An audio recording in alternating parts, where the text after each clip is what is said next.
The second type of data we'll look at is an integer. Integers are whole numbers, both negative and positive. I'm going to assign a variable called num1 the number 17.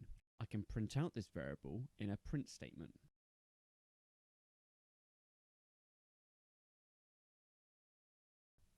I'm going to create another variable called num2 and assign it the integer 13.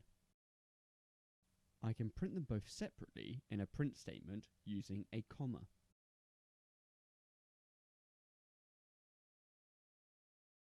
I might want to perform calculations in my program, such as adding two numbers together. I'm going to create a new variable called sum, then assign it the addition of num1 and num2.